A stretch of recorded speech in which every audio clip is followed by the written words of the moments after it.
Abanawa, Shabashamayim, Kwadash, Hayah, Shamka, Yahweh, Malakwatka, Taba'a, Ratazaka, Hayah, Aisha, Ba'aratazar, Kawa, Hayah, Bashamayim, Lathanawa, Lacham, Kal, Yawam, Wasalachnawa, Khawbwathnawa, Kasalachnawa, Khawbwathyanawa, Wala'a, Tabia Anawa, Manasaya 1, Abal, Hawashayanawa, Mayan, Rai, Kaya, Laka, Hamalakwa, Wa'ala, Wa'atapa Arath, La'ai Walamyam, Aman.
Why? I don't understand why.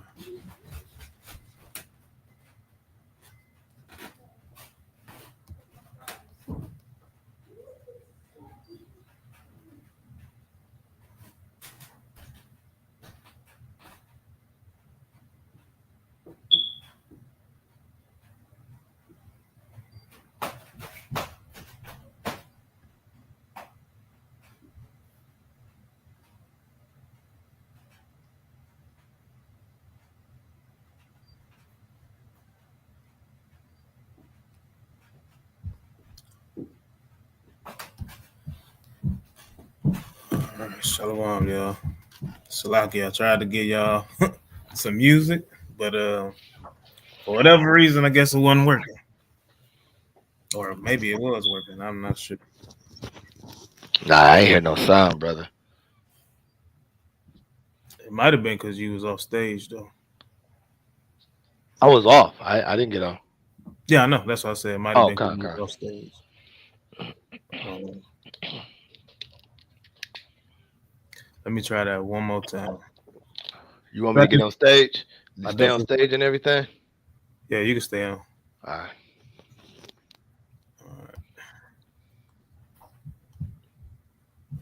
I do want to hear the song just so I can get a little amped up. That's all. Nah, I just ain't playing, brother. You don't hear? Nah. I don't know. It is what it is. It is what it is, y'all. No music to start the class. All right. So first off, definitely want to give all honor, glory, and praises to the Most High, Yahweh. We do so in His Son's name, His only begotten Son, Yahweh Shah. Um, just want to say all praises for the week. All praises for another break last week, man. Shout out to the brothers for filling in, holding it down, man. Y'all brothers did a Tawab job all week long. Um, Same with this Sabbath class. You know, priests always bring that fire. Elders of High Wednesday, bringing more fire. So, hey, all praises to the Most High. Just want to give a shout out to all the LOI and everybody else that's out there and other congregations that's putting out classes even at this very hour. You know what I'm saying? Because we know that people put out stuff and content every week, so it's no excuse, man. It's no excuse when Yahweh Shai returns on why you not keeping commandments. Let me remove this for a second. Right, so it's no excuse in these last days. Right, so before we get into it, you want to add anything? Shalom, everybody. Happy Sabbath. Good to be here again. So I ain't got much to say. Pray everybody have a good Sabbath and continue on. Okay. All right, y'all. So it's gonna be a class kind of similar to the last time. I kind of adjusted the name, as y'all see, is got abbreviated NAAJ. Basically, is not all about Judah, right? So what I'm gonna do is I'm gonna turn this into like a little mini series, right? It's gonna be focusing on the Northern Kingdom, right? It's gonna be focusing on the Northern Kingdom because we don't have a lot of focus on them. You know what I'm saying? We don't have a lot of focus. We don't put out a whole bunch of content on the other tribes. We kind of just sum it up in when we say Blacks, Hispanics, Native Americans, we just sum it up with that, and we don't go into detail about it. So that's what this is going to be about, right? When anytime you see that NAAJ series, right? So episode 2 is going to be focusing on Naphtali and Zebulon. Most high willing, I'm able to get to Zebulon. If not, of course, we'll definitely continue, right? So we're going to definitely start with the tribe of Naphtali, right? Let me pull this up on my notes on my phone, right? Hey, Salakia. Hey, I could pull up the blue letter on the screen. It's a little bit easier for me to read, and it's lighting over in here. I got you. You know what I'm saying? So, worst case scenario, if you got something on that thing, I'll go ahead and you know what I'm saying? I'll take the blue letter off. All right. You can see my screen? Yeah, I see your screen. Okay.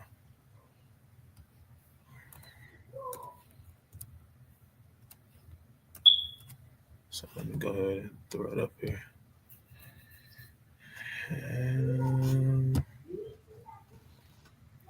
All right, so it's gonna be few scripts. It's not a bunch of them, y'all. I'm gonna let y'all know that now. It's not a bunch of them, but we definitely gonna go and use some. Where's that? So used to using the blue letter on my phone, I don't know what a search bar is.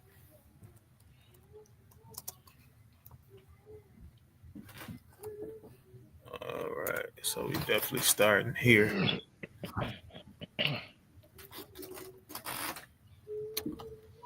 All right, so click back on that. So real quick, definitely want to give a shout out. I don't know if she on here, Sister Rose. Y'all can see me a whole lot clearer than what y'all could in previous classes. Shout out to the Sister Rose, man, in Milwaukee. That's also a part of LOI Detroit. She definitely donated some laptops to help us push this word, man. That's what it's about. It's about that body, you know what I'm saying? About the body and about the whole entire congregation. It's not just the brothers just, putting together classes. The sisters don't do nothing. You know what I'm saying? The children don't do nothing. No, it's about everybody has a job to do, right? So we definitely have to work as a unit. So shout out to that sister. So yeah, let's start. Right. So first things first. Let me go back to the blue letter. Right there. All right. So I'm on Genesis 30 and verse 7. Start at verse 7 and 8. It's the book of Genesis, chapter 30, and verse, you said 5 or 8? 7 and 8. Salakia, verse 7. And Bilhah, Rachel's maid, conceived again, and bare Jacob a second son. And Rachel said, with great wrestlings have I wrestled with my sister, and I have prevailed. And she called his name Naphtali. Right. So they call his name Naphtali. Right. This is the Rachel's. Slaki. This is Bilhah's second son, which is Jacob's sixth son. Right. Don't want to go down anymore.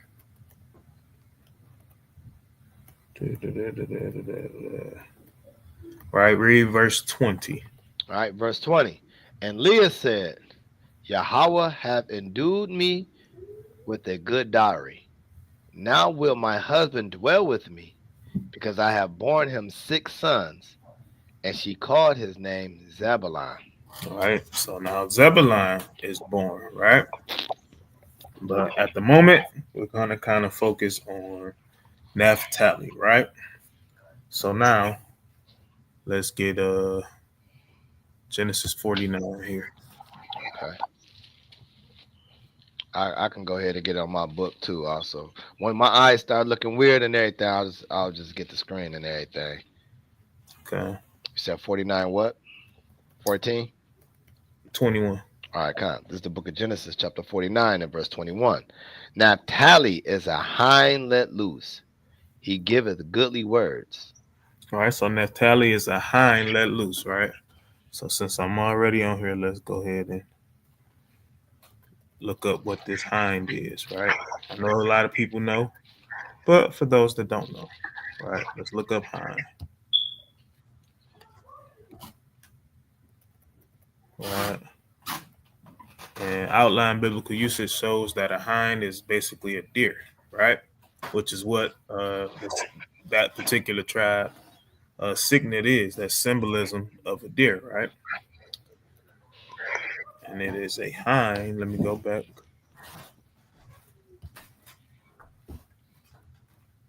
Or did I not do that right? I probably didn't do that right. Just hit the back arrow up top. Okay.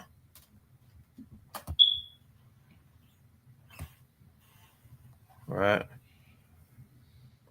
So a hind, which this particular hind is let loose, right? So we're gonna look up this word for let loose.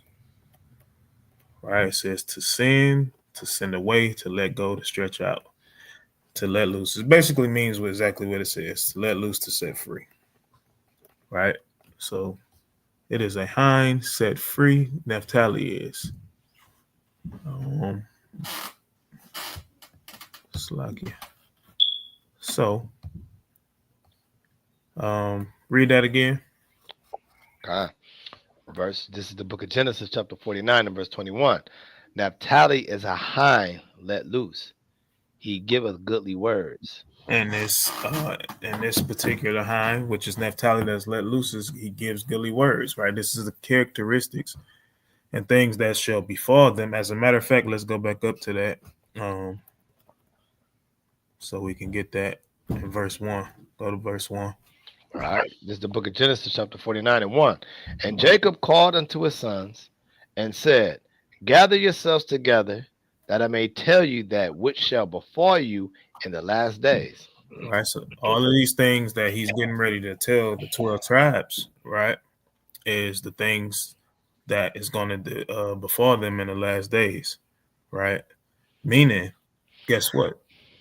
Remember what Christ said. Christ was literally going around saying that they was in the last days, right? So who was literally Christ's road dog, right? And what tribe was he from? Right. So let's go. And I didn't write this one down. So bear with me, y'all.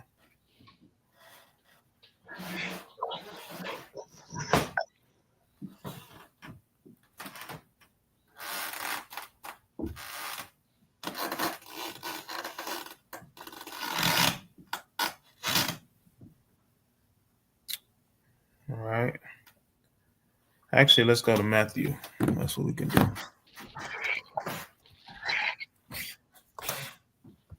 We're gonna go to Matthew chapter 4.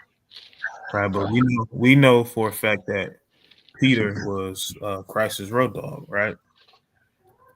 That always definitely spoke well of Yahushua. You want verse 18? We're gonna start at verse 12, actually. Okay. But we're gonna read down. Okay. But Peter was Christ's road dog, Yahushua's road dog, right? Which we know where he was from, right? And we know how highly he spoke of Yahushua, the things that the comforting words that he spoke to Yahushua, even though Yahushua knew he was kind of full of it. You know what I'm saying? When he was even telling Yahushua, like, hey, I'm not gonna, if they gonna kill you, they gonna kill me. And Yahushua, like, man, stop playing. Man, stop playing. Like hey, before the cock crow thrice, you're gonna be like, you ain't with me. Right? So we're gonna go to verse 12, Matthew 4 and 12. All right. This is the book of Matthew, chapter 4, and verse 12. Now, when Yahushua had heard that John was cast into prison, he departed into Galilee. And leaving Nazareth, he came and dwelt in Capernaum, which is upon the sea coast, in the borders of Zebulon and Naphtali, that it might be fulfilled which was spoken by Isaiah the prophet, saying, the land of Zebulon and the land of Naphtali, by the way of the sea, beyond Jordan, Galilee of the Gentiles. Galilee of the Gentiles, right? And we know that Galilee is basically the land of Naphtali, right? And let's show y'all, as a matter of fact, because we don't want to just tell y'all things. This is a show and tell class today.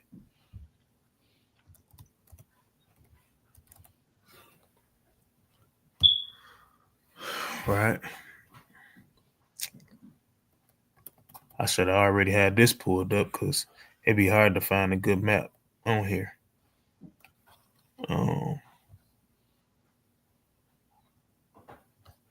That might be a good one.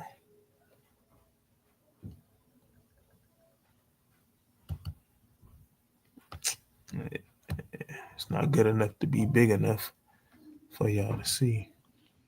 What if you click on it? Will it blow up? No, it's not blowing up. It's just skipping to the next one. Okay.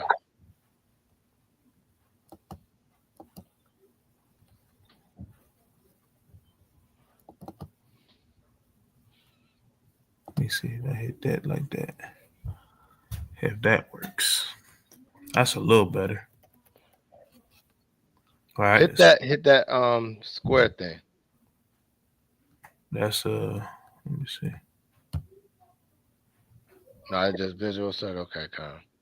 Yep.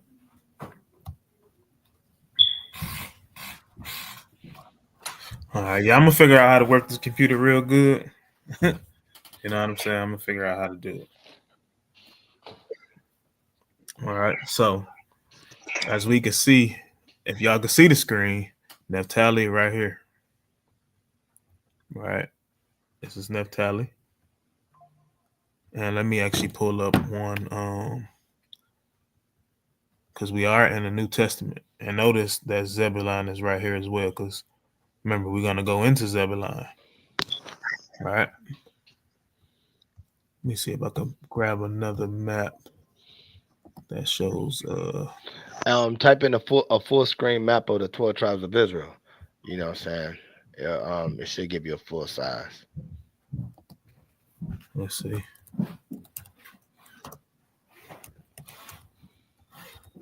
And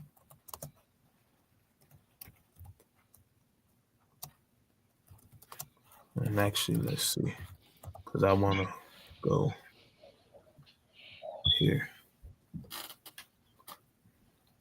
All right, so as we can see, that same map, right? Let me click on this one.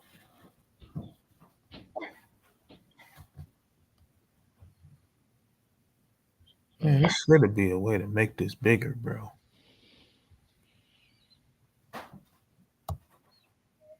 Hey, yeah, we go. One sec, go ahead. All right, there we go. Right. So this is just a New Testament map, so to speak, right? And it's still in the same spot, right? So this will still be Naphtali. This land next to it would be Asher, right?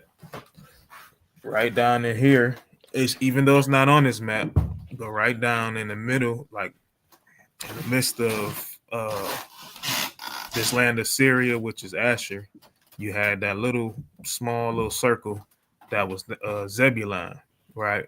Sea of Galilee is right here as well, right? And I'm pointing the Sea of Galilee out because I want y'all to remember this as we go through this lesson. Right, so let's go back. Pull the blue letter back up. Pick back up at verse 15. All right. Verse 15. The land of Zebulon and the land of Naphtali by the way of the sea, beyond Jordan, Galilee of the Gentiles. All right, keep going. The people which sat in darkness saw great light, and to them which sat in the region and shadow of death, light is sprung up. From that time, Yahushua began to preach and to say, repent, for the kingdom of heaven is at hand. Right, so at that time, Yahushua began to preach, right? So, read verse 18, and we're going to come right back to verse 17. And Yahushua, walking by the Sea of Galilee, saw two brethren, Simon, called Peter, and Andrew his brother, casting a net into the sea, for they were fishers. See, they were fishers, right? So, Yahushua, began to preach, as it says in verse 17, in this land, right? Now, the one thing that we know about prophecies is that when we see certain things, that even though Genesis 49 was literally saying that Naphtali is going to be the one that has goodly words, right? We can also look at it as a particular land, right?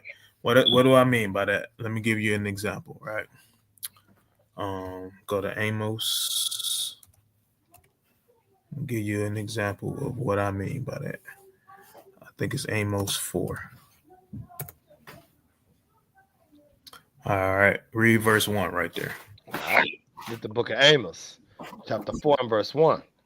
Hear this word, ye kind of Bashan, that are in the mountain of Samaria, which oppress the poor, which crush the needy, which say to their masters, bring and let us drink.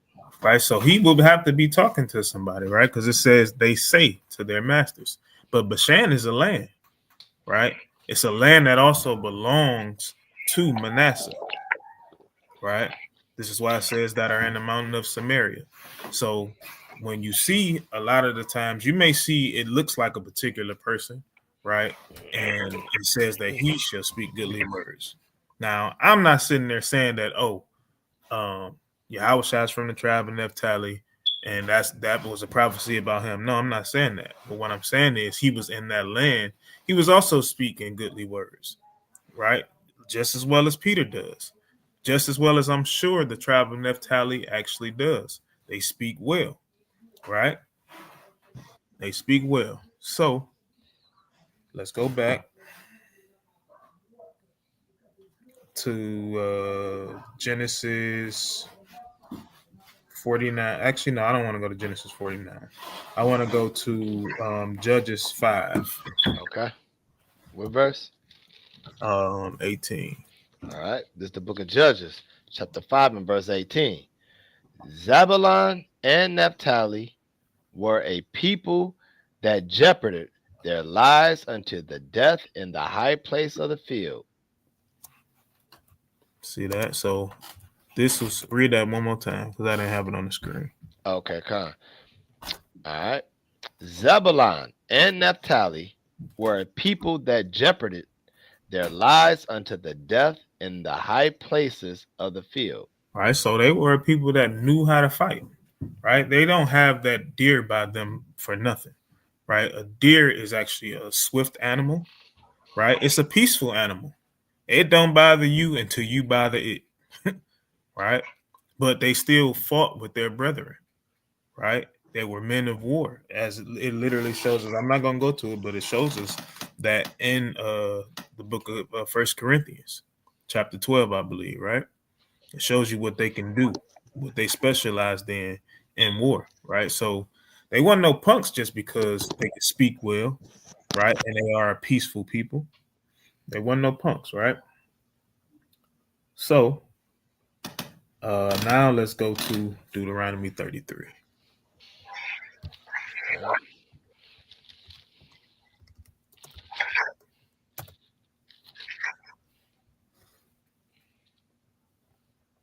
All right, read verse 23.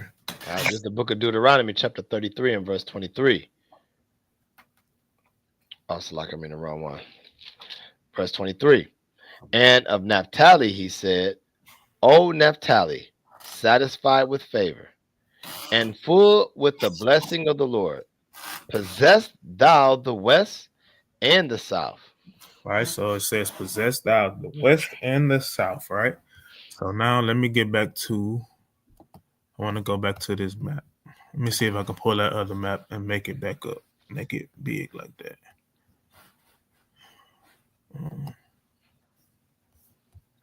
Just exit out of that.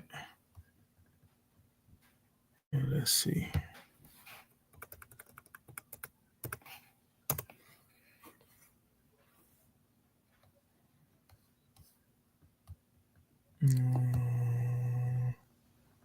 Hey, what that map that I had before? Look in the history where you seen it, where you went back before. Should be able to see it. There you go, right there. Come, right? So as we can see, it says Naphtali here. They shall possess the east and the west, right? So when we look, Salaki, the south and the west. So when we look, we know when we read in the scriptures and inside of Joshua that Naphtali is in northern Israel, right? This is the top of Israel here, right? But when we look south, the only thing we see is a sea, right? When we look west, we see Asher, and then depending on what part of Naphtali you're in, you see Zebulon, right? It don't mean that they're going to possess this, right? So now we got to go in to see what that means, right? So let's go into the blue letter.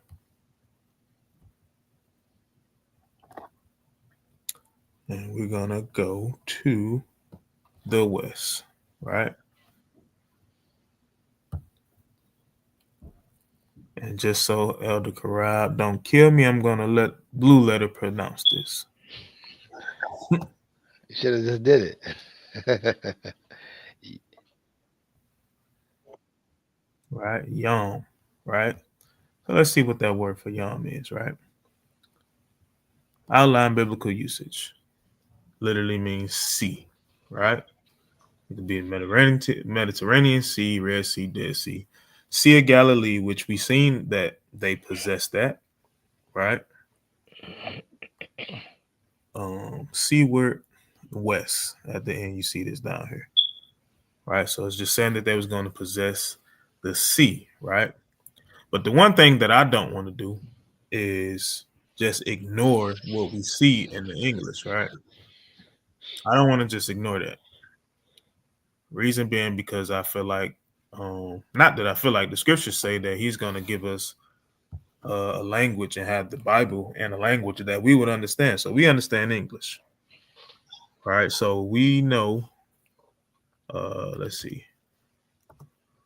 We know what the 12 tribes chart say. So let's pull it up for those that don't.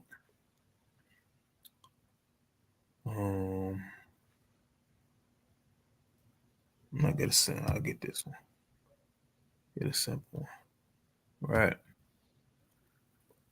So as we can see, Naphtali, it literally shows the origin. It might be small on y'all screen, so it shows the Argentinian to the Chileans, right?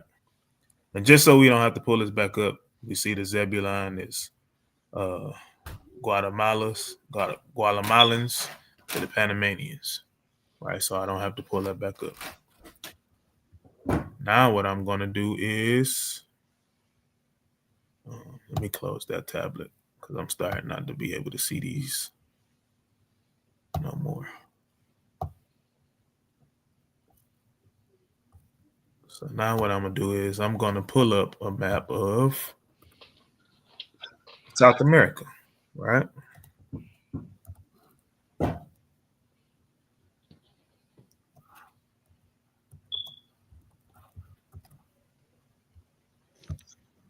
So this map of South America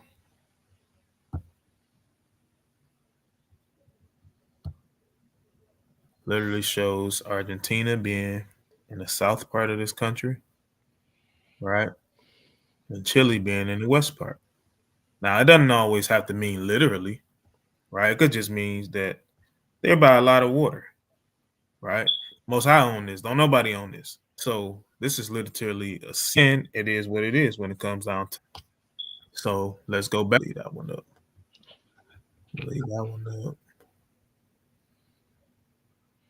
Is what it is, right? If we want to just take this and we want to just take it with the English, we can literally see Argentina and Chile to the west of Argentina, right? And then we also see the body of water.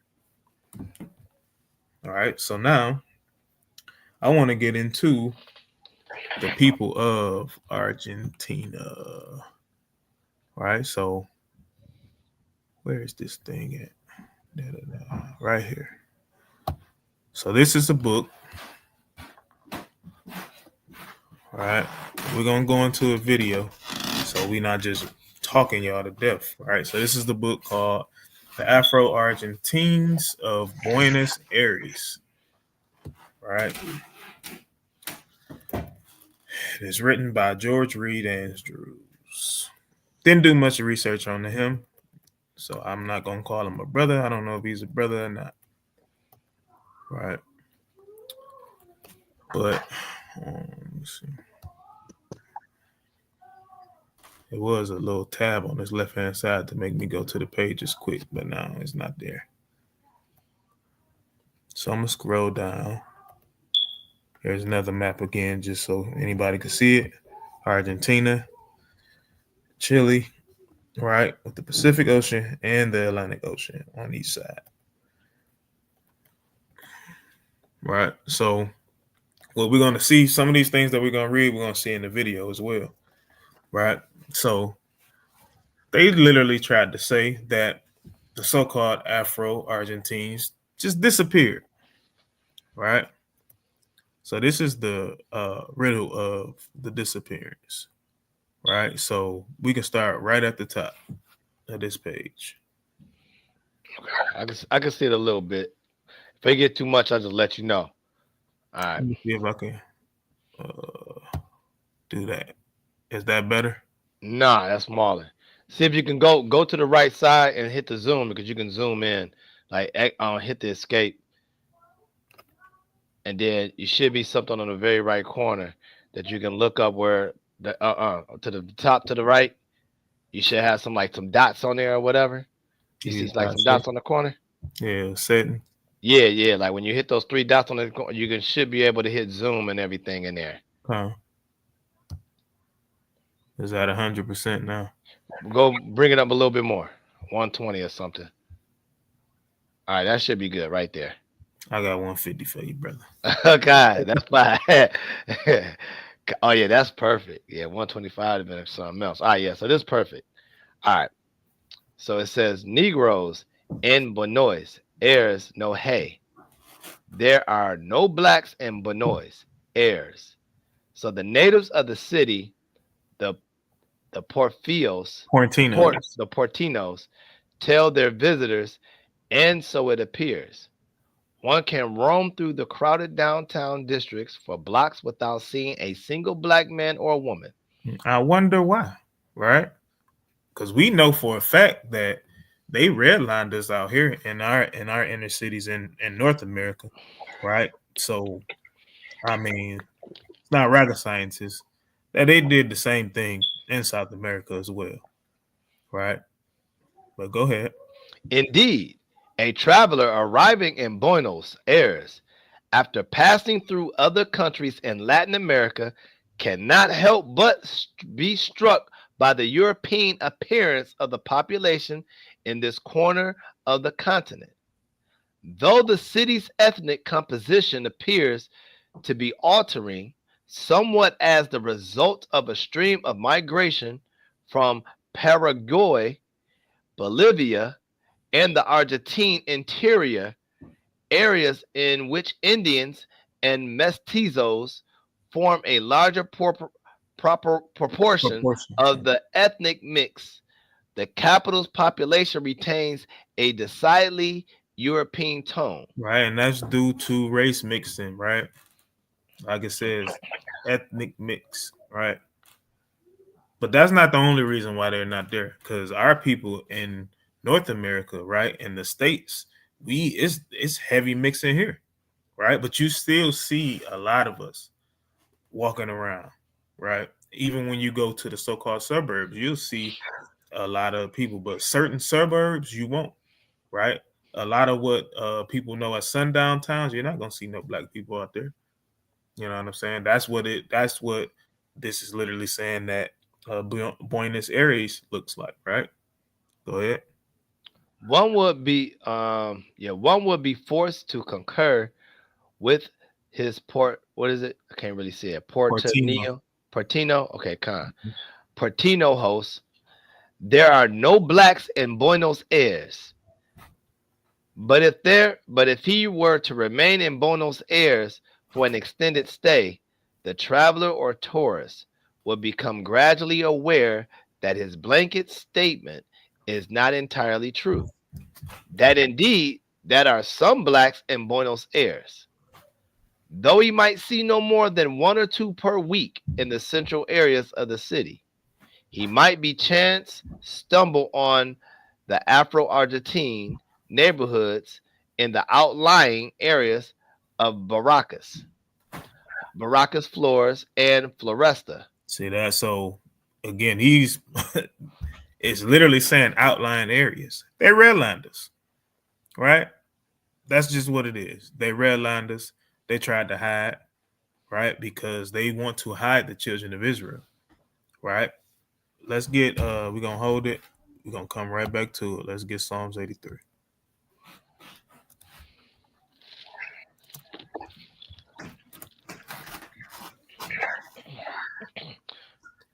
Just read verse 3. All right, this is the book of Psalms, chapter 83 and verse 3. For lo, thy enemies make a tumult, and they that hate thee have lifted up the head. They have taken crafty counsel against thy people, and consulted against thy hidden ones. Mm-hmm. Go ahead. They have said, come, and let us cut them off from being a nation, that the name of Israel may be no more in remembrance. So that the name of Israel be no more in remembrance. Right? So, like it just says here, where was that spot at, right? In the Afro. Well, I don't want to do that because I might mess it up. In the Afro Argentine neighborhoods and the outlying areas of Barracas, right? This is where you will see us at, right? They redline our people just as well as they do today. Go ahead. All right. Right here at this if. All right. If he were to spend any time in the Baca, the working class neighborhood near the port, he could not miss the black people that one frequently sees in the streets there. Boom. We there. We in the hood. We in the ghetto, right? As we know for a fact that ghetto means where the Jews reside. That's where this particular tourist will have to be to literally see us walking around, right? So now let's go.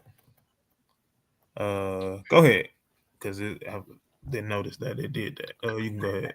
And if our hypothetical tourists were to visit some of the city's historical museums, he will become aware that even if there were no blacks in Buenos Aires today, there must definitely have been in the past. In the paintings to be found in those museums, he would see black people appearing time and again alongside the whites of the city, Mhm. simultaneous witnesses and creators of the city's colonial and 19th century past. Right, they got us still in the museums. Right, priests show these things all the time. Right, he show these things all the time. They have us in the museums. Right, they have ancient paintings of the prophets. Right, Paul, King David, Solomon. They have all of these things inside of their museums. Right, they know that we are there, but they act as if we not there. They act as if we don't exist.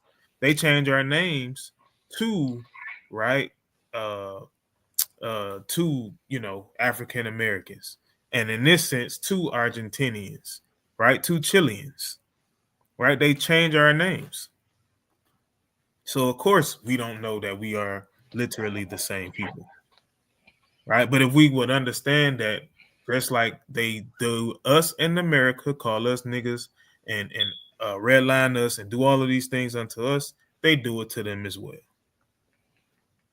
right. um Keep going right here at that point. All right.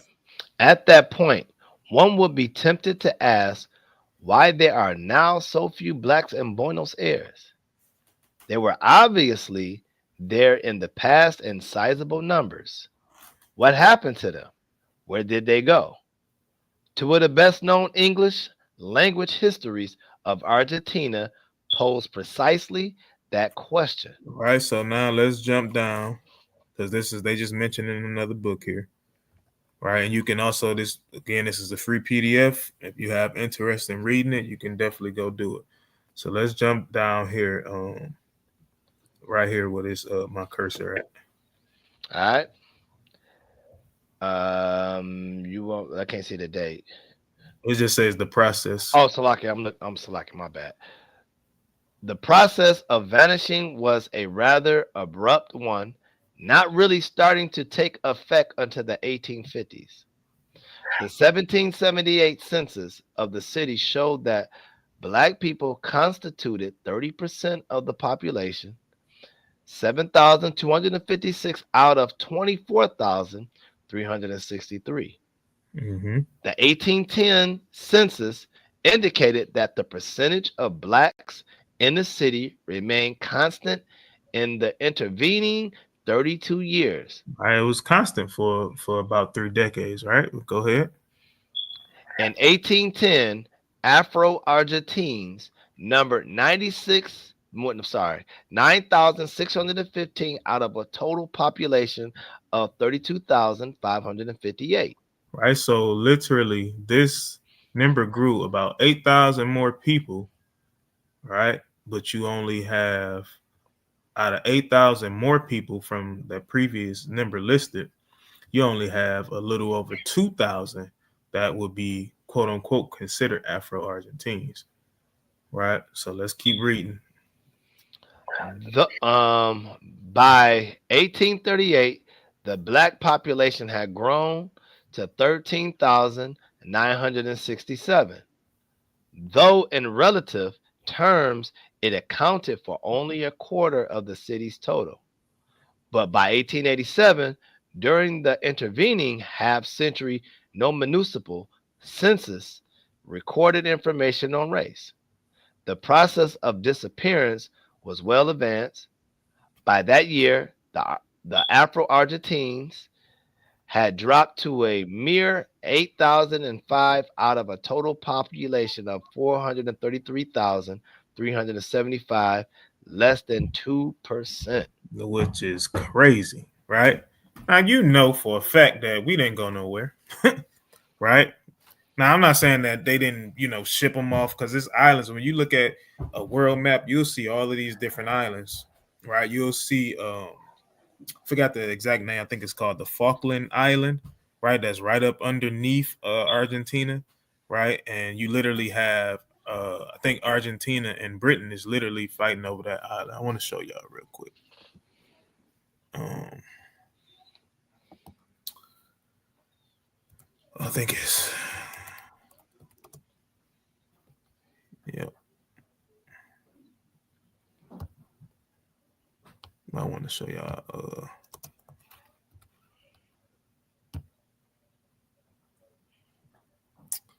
Um, I guess this is one that could show both. All right. Now it says UK here, but you literally have the Britain and Argentina. They fighting over this map. I mean, over this island. Salaki. They fighting over this island here.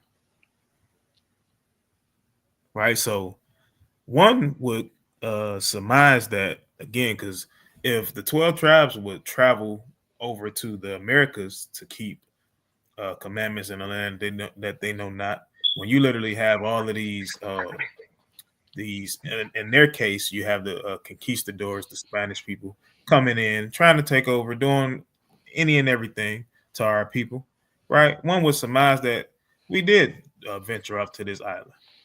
Anytime they tried to come get us captive, hey, we definitely tried to run. We tried to get away after we fought them. You know what I'm saying? A lot of cases we won particular battles, but we would never win the war, right? Because we must serve our captivity. All right, so let's get back to this. All right, so I would basically say these numbers is a lot, but again, we didn't write this book, right? Jump down to this last paragraph. All right. Perhaps the most frequently reiterated argument is that the blacks were wiped out in the wars which wrecked 19th century Argentina. Drafted in large numbers into the revolutionary armies that battled the Spanish, Afro-Argentine soldiers that fought successively against the Indians, the Brazilians, and the Paraguayans, as well as in the country's interminable civil wars. According to this explanation, by 1869, the end of Paraguayan War, thousands of Afro-Argentine soldiers had been killed in battle, had died of sickness while campaigning, or had been disabled in service. The resulting lack of males made it virtually impossible for the black population to recoup its battlefield losses. Right, which was their plan from the beginning. Right, remember Psalms 83. Come, let us cut them off from being a nation. Right? So that would be one explanation. But everybody knows, man, that the children of Israel multiply. Right? Hosea literally says that we are the sands of the sea. Right? So this won't just wipe us out. Right? This will never just wipe us out. This will never leave us a really, really low number in these particular times. Right? We're going to populate. So let's see. Now let's get into let's go to the video, y'all. All right, let's go to the video.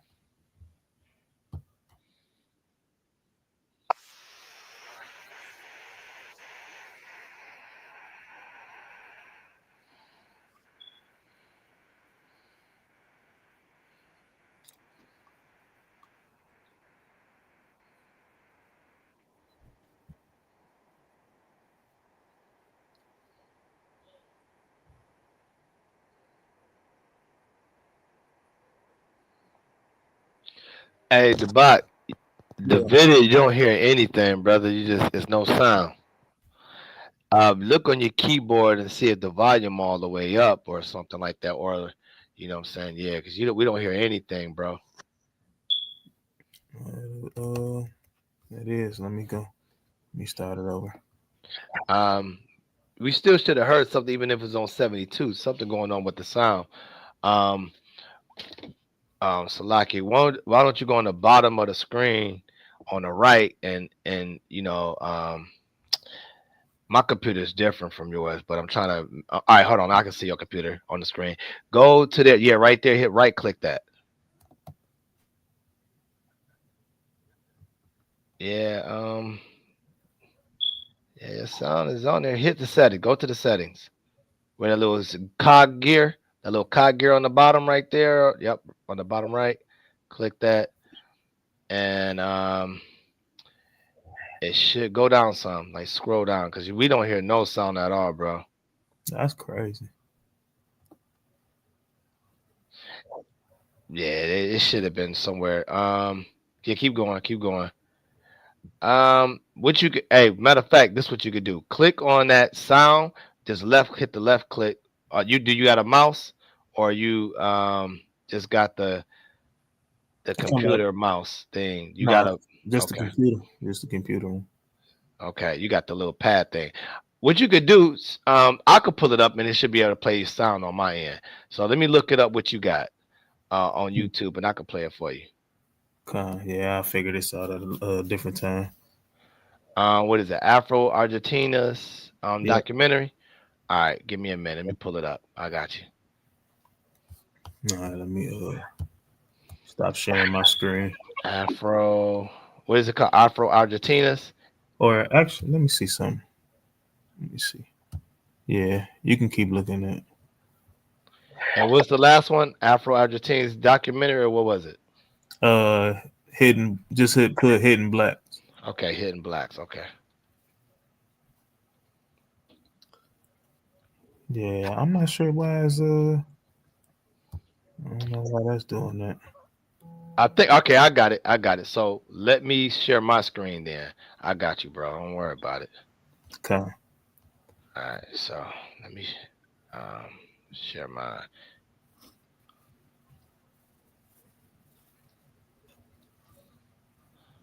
All right. So I'm gonna wait to it. See if just in case if I got a commercial.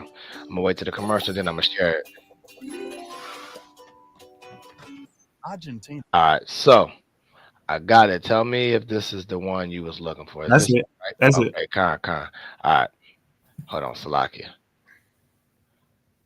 All right, can y'all hear his video? I'm about to play it right here yet. Here we go. Located in the heart of South America, is famous for its tango, football, and rich cultural heritage. However, beyond the popular stories of the country, there is a significant yet Hold on, let me often pause it. Let me neglected pause it so tale, that just in case you the get some story feedback and of see if they can hear it. All Hey, right. Salaki, can y'all hear the video? Put a one in the chat if y'all can hear the sound when it was just playing a couple of seconds ago.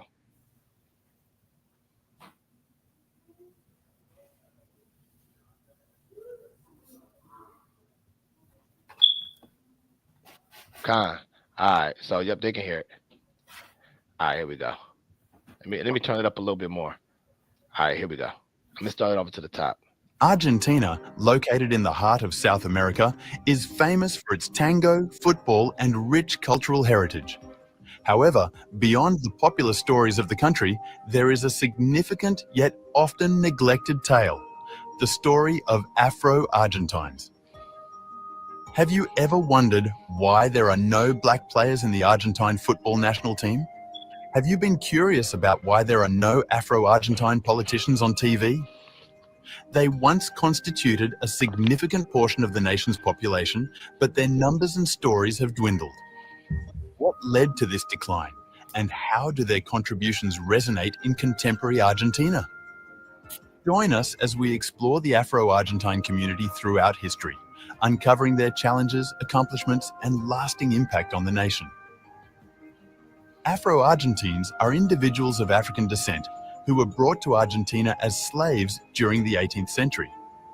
They were an essential part of the Argentinian population. I'll pause it real quick. To Right. So those that don't know, when it says the 18th century, that's literally the beginning of the 1700s. Right. And we know that we list 1619, right, as the so-called start of the transatlantic slave trade, which we know that it started years before that, right? We just, that's a popular date that a lot of people use, but it started years before that. We also know that Northern Kingdom Israelites, the late 1400s, right, literally started being shipped as well. They were in captivity, going to different places, right? So just wanted to point that out in case anybody didn't know when it mentions 17th century, 18th century. When it goes, whatever number it is, it starts from like the number that's up under. Argentines comprised approximately 37% of the Argentine importance in shaping the country's history. Now, too, right? To point that out. Go ahead. For having the widest land area in South America, Afro-Argentine population has significantly decreased to own country. They have been marginalized and underrepresented in various sectors such as sports, journalism, politics, and many more. This is due to the limited number of Afro-Argentines, making it difficult for them to gain visibility in these fields.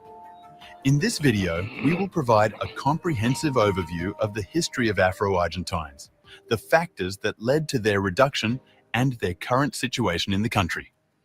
We will also highlight the efforts to promote their inclusion and celebrate their cultural heritage. Chapter 1. Origins of Afro-Argentines. People of African descent were kidnapped and taken as slaves away from their African homeland throughout the 16th century.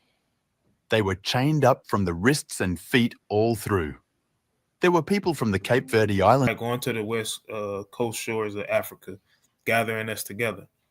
You know what I'm saying? Literally, because remember when Yahushua told us to flee, again, it wasn't just Israelite. It wasn't just Judah left in that land, right? It was all 12 tribes was still there, some of them, right? It might have been a lower number, but they were still there nonetheless, right? They were still there.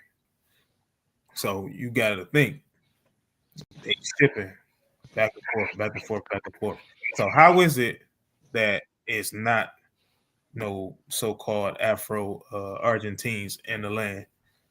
You know what I'm saying? Now they're gonna try to blame it on, hey, we, abolished slavery and we stopped the slave trade, slowed down, and you're gonna see it in this video. Go ahead and play it.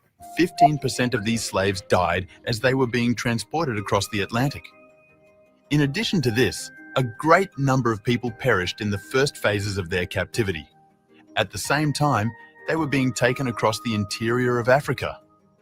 According to the archives, around 40 of every 100 slaves who made it to the New World perished on the trek there.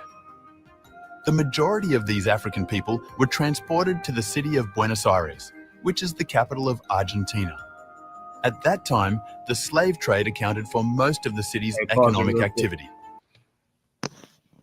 Hey, can y'all tell us if the audio is good? Imagine being able to build anything just by thinking.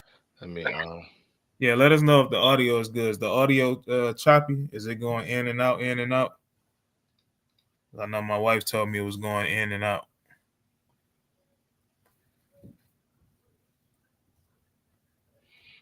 On my end, it sounds good. Yeah, I hear it clear as well. I just didn't know.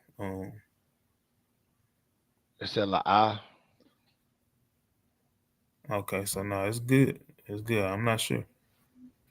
Well, baby, I'm not sure what's wrong with your phone. I don't know. Okay, Con, so go ahead. Okay. Hold on, let me turn it up. Forced to labor in various fields, including agriculture, cattle, household tasks, and urban crafts, among other occupations. In the city, many slaves were employed in producing handicrafts. Nevertheless, their owners received all of the money earned from selling their wares. In the Buenos Aires areas of San Telmo and Montserrat, a sizable community of people were held as slaves. However, to maximize revenues, many of these slaves were eventually sent into the interior provinces.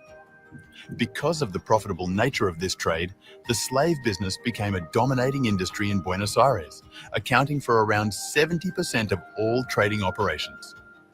Due to the lucrative nature of this trade, the slave business became a prominent industry in Buenos Aires. At some point in time, Argentina passed legislation that legally sanctioned the trafficking in slaves. Chapter 2. The decline of the Afro-Argentine population. A census taken in 1778 by Juan José Salcedo of Vortes found that regions with a plentiful supply of agricultural goods had a sizable black population, accounting for around half of the entire population. This number increased because slaves continued to be brought into the country. Even though the slave trade was abolished in 1813, slavery continued to exist up until it was abolished in 1853. In So that's Argentina, pause that. So that's about 40 years.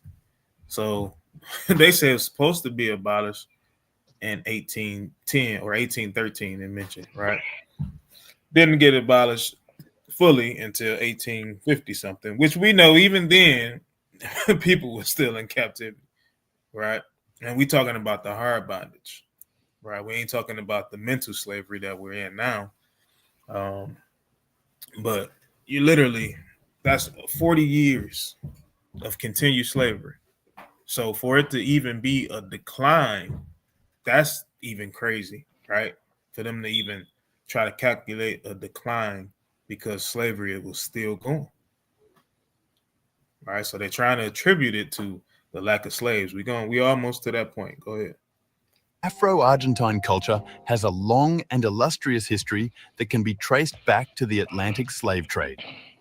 Even though the percentage of Afro-Argentines in the country's population is considered to be between 1% and 2%, the cultural influence that they have had on Argentina's history and development has been significant and essential. This culture is an essential component of Argentina's varied historical background. Buenos Aires was a center for the slave trade in the past. Still, now it is known worldwide for its style, architecture, and general attractiveness. Tragically, from colonial rule until the 19th century, Afro-Argentines were treated. So y'all seeing is literally they saying it's known for its attractiveness, right? Now y'all remember when we did a couple weeks ago when we did the same thing on the Seminole Indians being in Florida, right? That was a big spot for slavery as well. And guess what Florida is known as today, right? Guess what? They get rich off our backs like they always do, right? They build up that land, kick us out, and then we literally have to pay to come back to visit that land. They make it an attraction, right? They make Buenos Aires an attraction now, even though that was literally our brothers and sisters' land. But they come and they take it, right? But we want to say that only so-called African Americans is the Israelites. No. No, this is our people that's literally in the land of Argentina, right? Go ahead. More like property than persons, which resulted in the denial of essential civil liberties for this population. Chapter 3: Socioeconomic Challenges and Contributions. Afro-Argentines were subjected to segregation and prejudice even after slavery was abolished in the country in 1853. They were often excluded from public institutions like schools, churches, and public gathering places and forced to live in separate areas. Their options were restricted. EVE Online is a vast And many were forced to choose low-paying occupations and contend with racism in the workplace and in the advancement process. Because they didn't have voting rights until 1912, political activity among them was almost non-existent. Many people were forced to sell their land and properties without receiving any compensation as a result of discriminatory legislation and practices. Before the passage of the Abolition Statute in 1853, people of African descent could not enroll in universities. Because of racial stereotypes, more time and resources were invested in the education of white children than black children. For example, in 1857, just 2 black children were accepted into the 14 schools in the city of Buenos Aires, even though 15% of the student population that year was comprised of students of color. In addition, Afro-Argentine... So only 2%, right? But you have 15% worth of children. So now what do? Kids can't even go to school, right? They can't go to school. They're not learning. They already don't teach. We know this to be a fact. Our schools that we send our children to in the inner cities, right? They don't teach the same thing to these suburban children. And I ain't talking about just your regular suburbs where you have maybe half black, half white. We talking about those rich ones. You know what I'm saying? Those rich schools, those rich charter schools. You know what I'm saying? Those even a lot of the Catholic schools, right? We don't have the same curriculum, and they make it damn near impossible for your children to even go there, right? If you ain't a millionaire, your kids ain't getting in that school, right? We can see this happening all the way in the 1800s, according to this particular video. So just imagine hundreds of years of this. Of course, these people is going to be above us, but we know that that's scriptural, right? We know that the curses that's upon us, it literally fits. All right, go ahead. Did not have access to medical treatment, which made their already precarious economic and monetary circumstances much worse. During the late 19th and early 20th centuries, the Afro-Argentine population saw a steady drop, which may be linked to several different circumstances.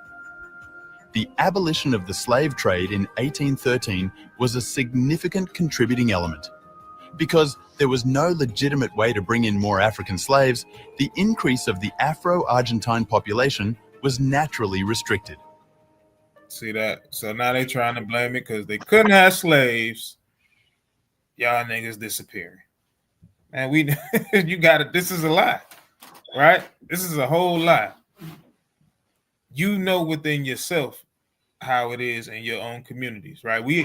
A lot of us all in different cities. Brothers in New York, you know what I'm saying, Detroit, Colorado, right? Houston, California, all of these different places. They know how our people get down. We have children at an enormous rate. We start having children, and I'm talking about the women. We start having children 13, 14 years old on the regular, right? Between 13 to 18 years old, y'all having children, right? So they can miss me with this. They lying? They definitely lying, man. They liar. The truth ain't in them. Hey man, white means pure, so they can't be lying, man. Let me go ahead.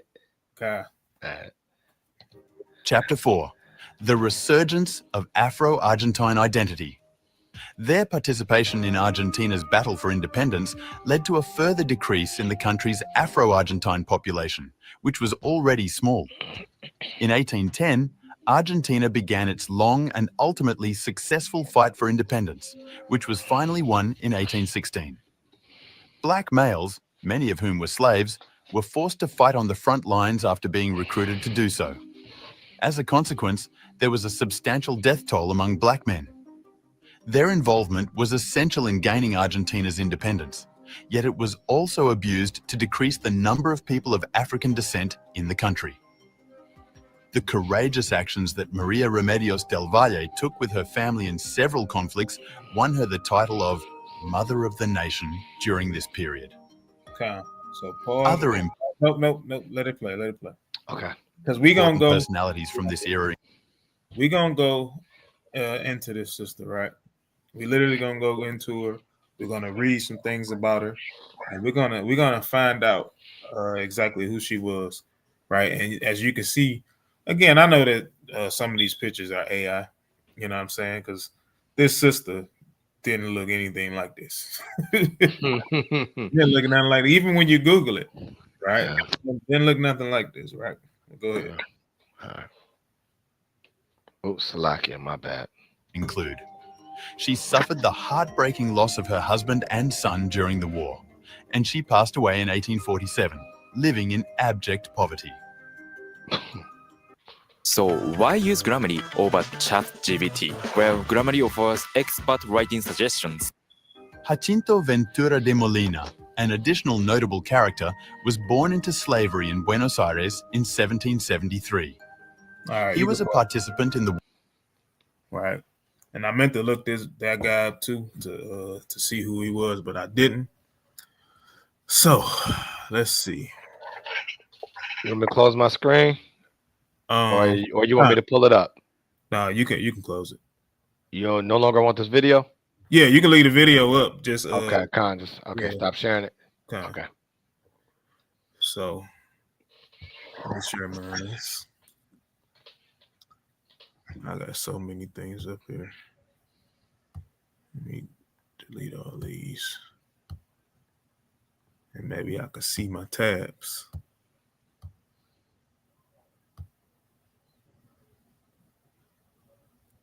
So boom. Here we go. All right. Maria Remedios de Valle. Right.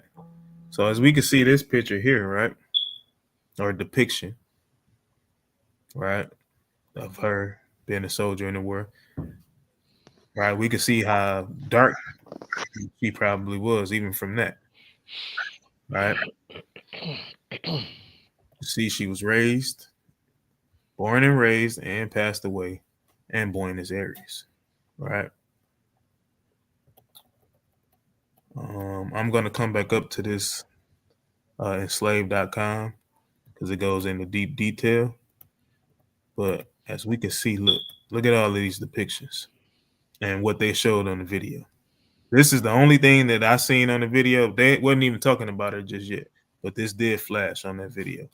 You know what I'm saying? But all of these depictions here is way different than what they showed, right? So let's go into Wikipedia and hit that translation because we don't read Spanish. Right. So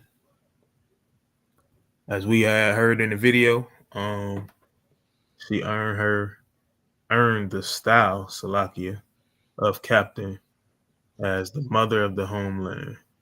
Right, the mother of Buenos Aires. Let me go down.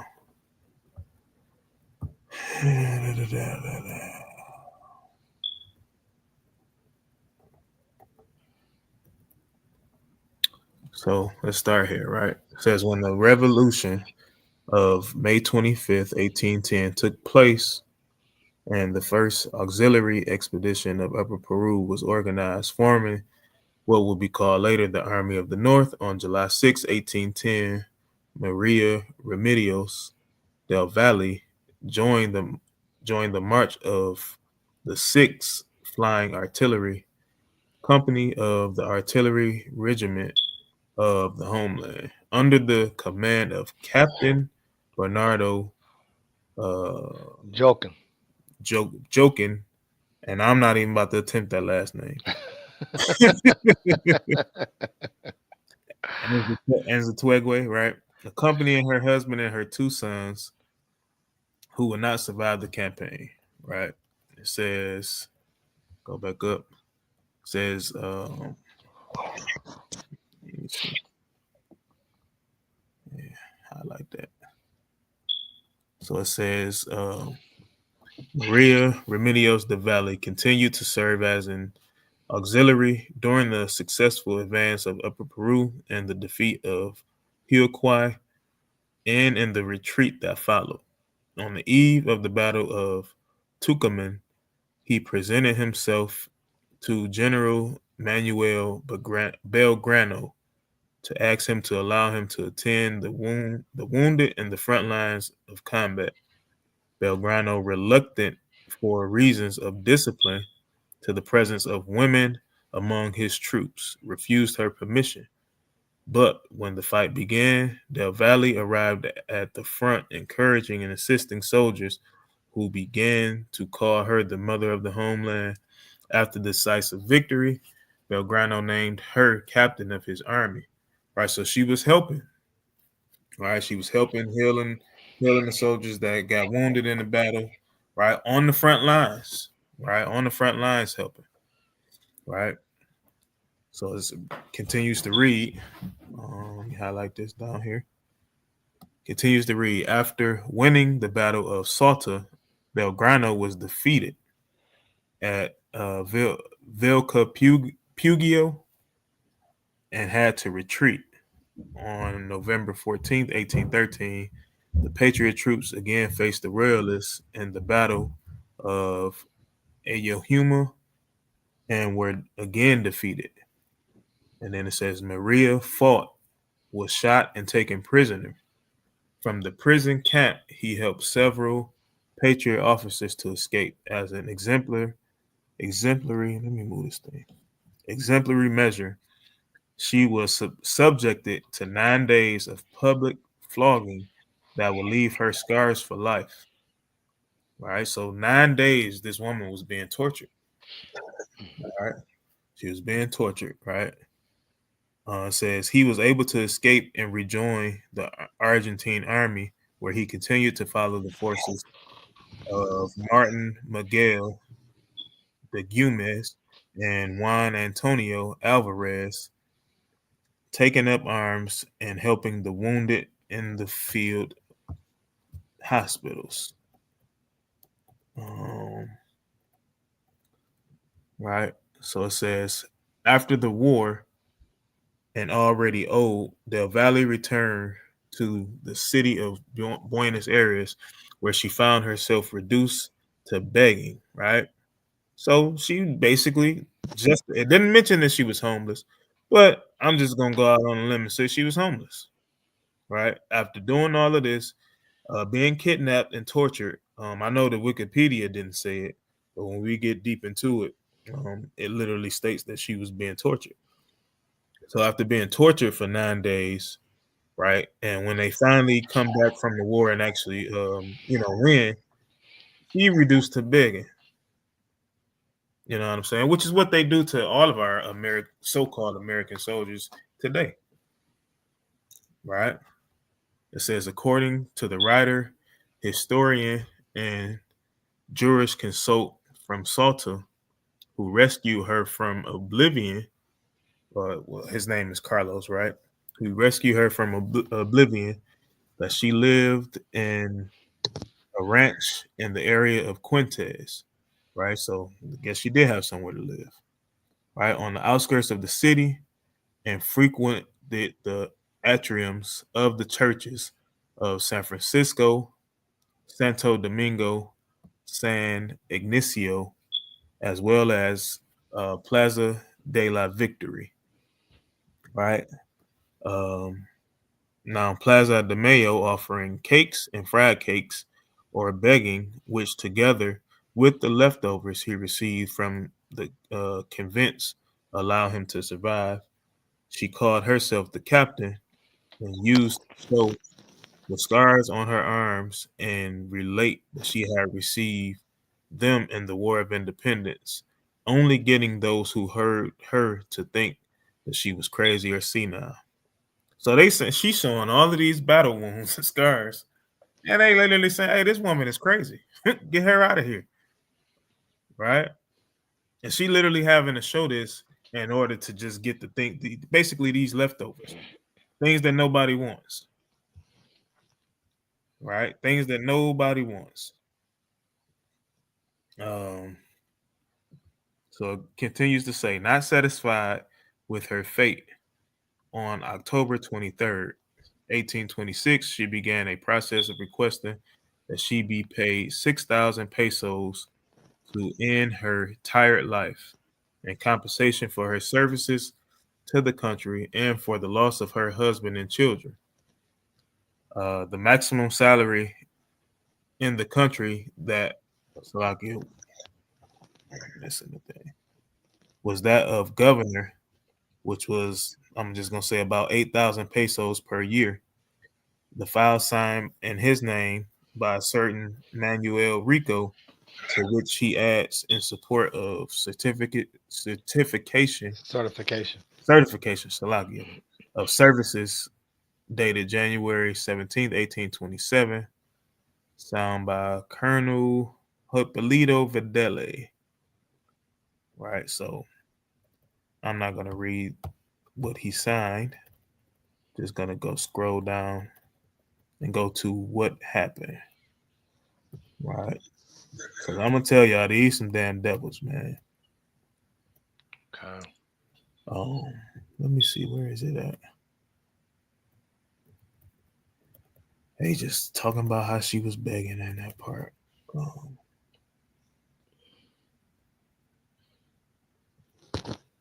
It shows it. I just want to get down to the part because she actually ended up getting some money, right?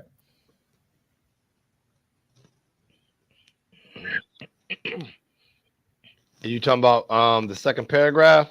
The deputies voted to grant a pension of 30 pesos. Yeah, that's part of it. You can read that. Read that for me. Oh, okay. The deputies voted to grant a pension of 30 pesos from the same day that Maria Remedios de Vel had requested it, without paying her retroactively for all the months in which she had not received anything. So they didn't give her back pay. Right? They didn't give her back pay. They just started from where she was at, right? Go ahead. To get an idea of the lack of generosity towards a revolutionary Huron, it is worth noting that a washerwoman earned 20 pesos a month, while the governor earned 666 pesos. A pound of oil was around 1.45 pesos, a pound of meat 2 pesos, and a pound of yerba 0.70 pesos. Mm-hmm. Maria Remedios was granted 1 peso a day. Nothing. Right? Nothing. She was granted nothing, right? I think this is it? Because they did do something, right? And I just and they did it. It was still in wickedness, right? And I don't want to give it away. I want us to read it. I'm still trying to find it. I know it's here.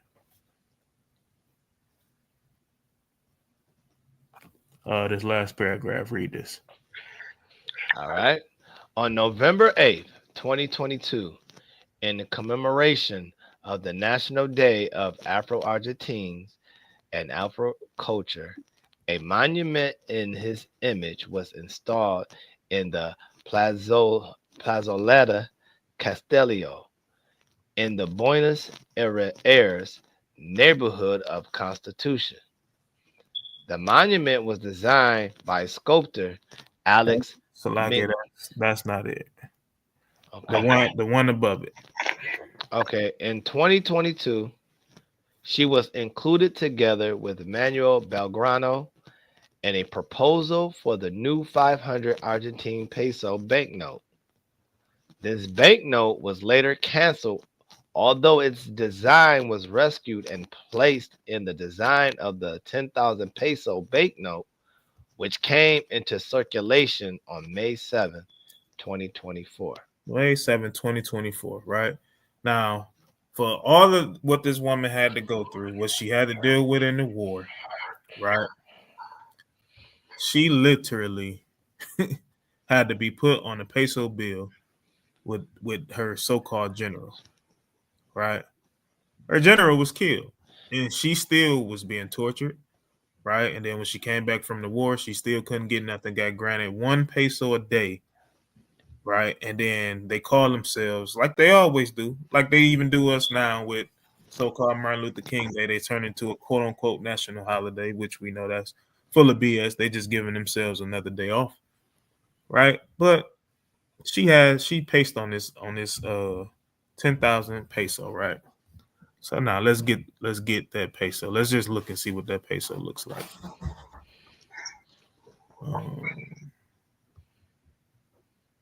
I just use this one. Use this tab, right?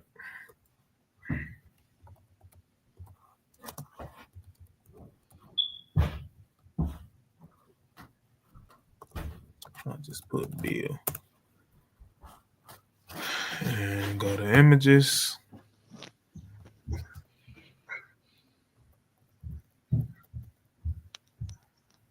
Right here. Got them looking like that they husband and wife. Didn't let me do it. Why did it do that? Hit the back arrow. Just hit the back arrow. Okay. Let me click on that one.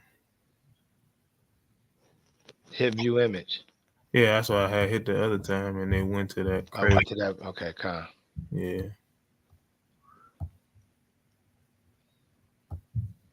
All right. Look crazier than a mug. What that devil doing there? You know it's a devil. And I'm just gonna say it. Go out on the limb and say it's a devil just because of his nose. Look at his nose, man. This ain't no nose of a brother. Con. Right? One of them Portuguese. Con. And they think they literally commemorating this woman. You know what I'm saying? By putting her here with this dang on devil. Right? He ain't do nothing. Right? He didn't even want to let her in the army. Con. Right? He didn't even want to let her in. But for some reason, because she basically forced her way in and did what she done and was a hero in this particular war, right? Later on, she gets commemorated, of course, after she passes away. She gets commemorated and gets to be on the 10,000 peso. But this devil has to beat it. Right? That ain't no damn devil for you, man. I don't know. Hey, I know I said I wasn't gonna say nothing, brother, but this came to mind, brother. Can I get Deuteronomy 28 and 33? Because just like you said, man, she did all that work, and for one, the world is so backwards. She shouldn't be in the front line of war anyway. Okay. You know what I'm saying? You know, that's not how God got the Israelites. He had the men from 20 years age and up to go for war, right? But this is what they do when they finish us up, even through war, through army, or whatever. At our jobs, when we leave our jobs, even look at the basketball players, football players, this is what they do. Read 33. Okay. All right, it's the book of Deuteronomy, chapter 28, verse 33. It says, the fruit of thy land and all thy labors. All the things that you do, all the hard work you put in, right? Go ahead. Shall a nation which thou knowest not eat up. Remember, she was only getting, what was it, 1 peso a month or what, something like that? She was getting 1 peso, and then they didn't even give her face on the coin or the money until she had passed away. Like, so she would never be her own eyes to see herself on that, like it even really matter, but still, you know what I'm saying, how they disrespects us so much, they use us up and they eat everything up from us. That's why we don't have no type of inventions anymore that's claimed, because they patent everything. No matter what we do, they eat up everything. They take our name, they abuse it, and change our names. You know what I'm saying? That's why we have last names, because last names is written from the oppressors, property of your oppressors, right? Go ahead. Okay. And thou shalt be only oppressed and crushed always. Always no rest and destroyed, man. And this looking at this thing, man, we're crushed to even see that, right? It's crushed to even know that the Argentinas is our people. You know what I'm saying? According to how America has built it, we would never think Argentina is Israelites. You know what I'm saying? Afro-Argentinas, I shall say. You know what I'm saying? So that's all I got, brother. Okay. All right. So you know what, Salaki, read that verse 34 too, right? Because this is how we feel right now. So verse 34. So that thou shalt be mad for the sight of thine eyes, which thou shalt see. That's what we see, man. That makes us upset, watching our people just being oppressed. And like you had that one picture where my man was getting whooped. You know, they always use our people to whoop our own people. And you know what I'm saying? That also brings in the hatred of our own kind. You know what I'm saying? That's why we are built on hatred with one another, or you call them house niggas or whatever you want to call them. They want to obey and be obedient to their master, because they're so gone, right? So yeah, this makes you mad when you see that, though. But that's all. Okay. All right, so you can share your screen back. And let's continue that video. Okay, come. All right, let me go ahead. Let me put that out. Oh, it's Salakia, bro, man. Hold on, my bad. Let me put it right back on here. All right. Can you see it? Okay. Okay. All right.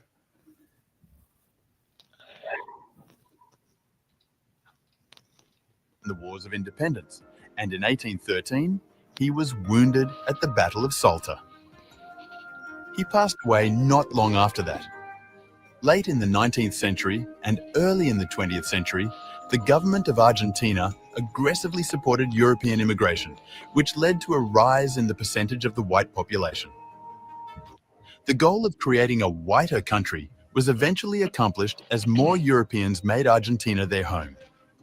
Marriages between people of European descent and people of Afro-Argentine descent led to the creation of a mixed-race population. Which is why we so like. That's why we so like. You know what I'm saying? The scriptures literally say that Ephraim is going to be a speckled bird. You know what I'm saying? So, you know, that's why. Because we started to accept these dang on devils. You know what I'm saying? They oppressed you so long. They remember what Most High said. Let's get this real quick. Actually, I'm not gonna pull it up. Just grab it. Joshua, what? Joshua 23. Okay. All right. I believe I want to start at verse 13.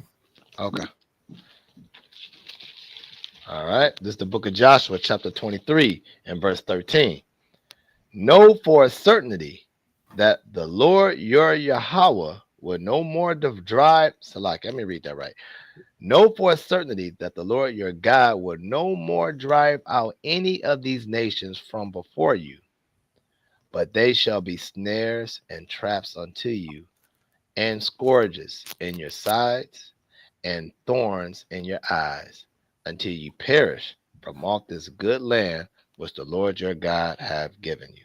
See that? So the Most High told us, get the nations away from us. He been told us that. But Joshua was around the time when he seen that the children of Israel wouldn't do it for nothing. So guess what? Now they thorns and sides. Now they are able to do exactly what they are doing. To even when they get out of captivity from the Assyrians, they come over to this land. Guess what? You also have us being shipped to this land during the time of slavery, and then being put in captivity. And now, after they finally quote unquote abolish it, right now they infiltrate and they bring in more of their people, right? And now it kind of forces us to be with them. When the Most High never said it. A lot of this is, all of it is our fault. Now I ain't gonna even say a lot of it. All of this is our own fault anyway. But it still goes to show you where our people are at. You know what I'm saying? Where we have people at, the type of things that they go through, right? Our parents used to tell us all the time, you ain't the only one going through something. There's people all over the world that deal with these problems as well. And sometimes theirs is a lot worse. Okay. All right, but go ahead. Led to the creation of a mixed race population.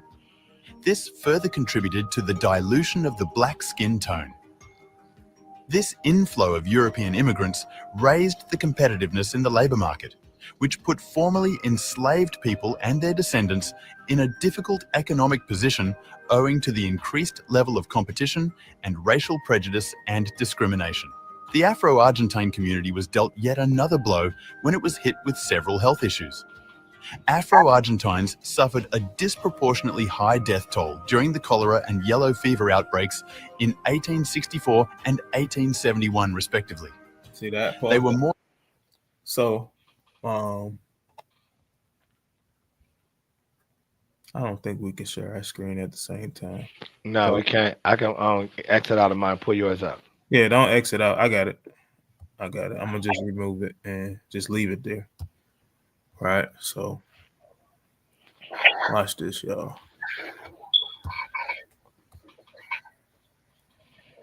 All right, so this is the yellow fever epidemic that happened in Buenos Aires, right? Says the yellow fever in Buenos Aires was a series, right? A series. Didn't just happen one time, right? Series of epidemics that took place 1852, 58, 70, and 71. The latter being a disaster that killed about 8% of Portinos and a city where the daily death rate was less than 20. There were days that killed more than 500 people. The yellow fever would have come from Asuncion, Paraguay, brought by Argentine soldiers returning from the war just fought in that country, having previously spread in the city of Corrientes. As its worst, Buenos Aires population was reduced to a third because of the exodus of those escaping the scourge. Right. Read this next one. It says some of the main causes of the spread of this disease were the insufficient supply of drinking water, pollution of groundwater by human waste. Right. Why wouldn't they just clean it up? They doing it on purpose. It's no different than them literally giving us COVID, right? They put COVID in the sky, spread in the skies, right?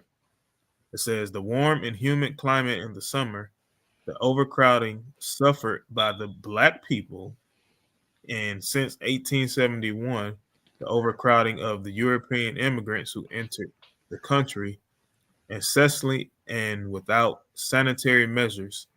Also, the Salderos, manufacturing establishments for producing salted and dried meat, polluted the Matanza River south of the city limits and infected ditches full of debris which ran through the city, encouraged the spread of mosquito, whatever this is, right, which was responsible of transmitting yellow fever.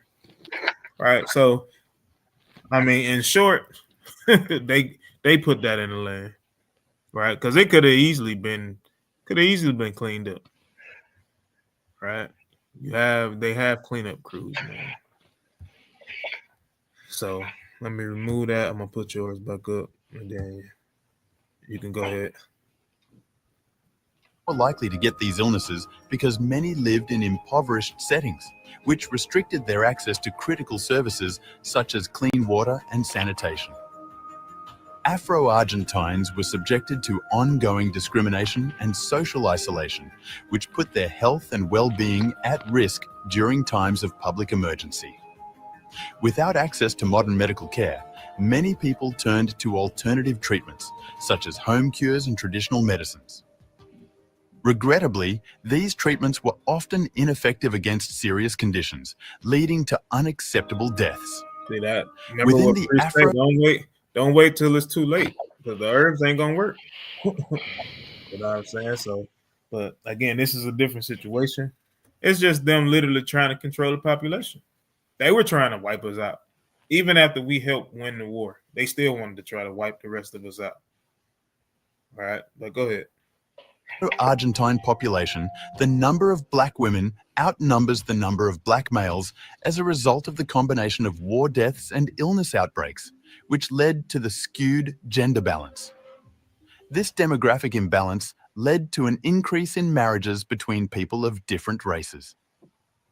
The small number of black males still alive presented black women with a difficult choice.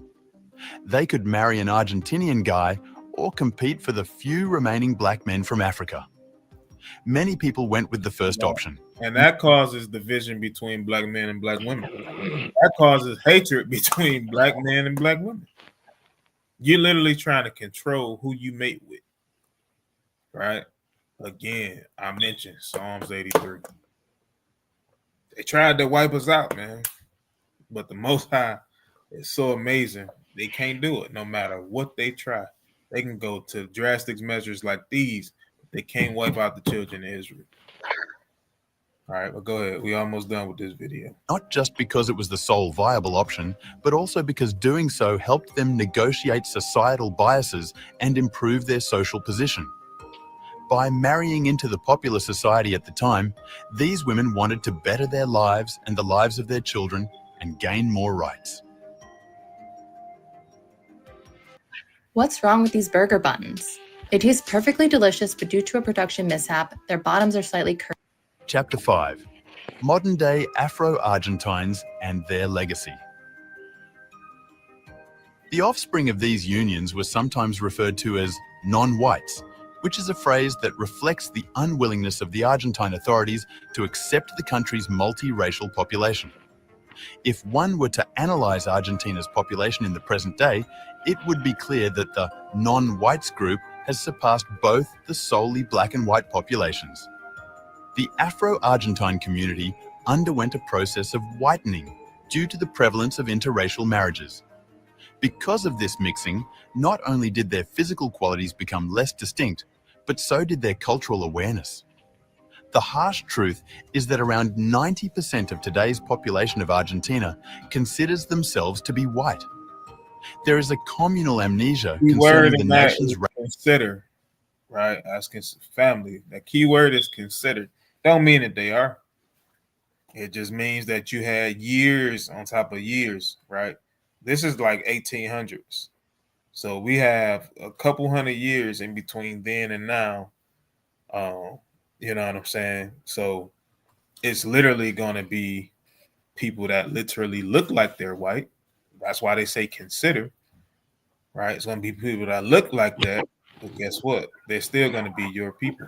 You know what I'm saying? It's going to be people that's maybe the darkest person you ever seen. They just eat them out.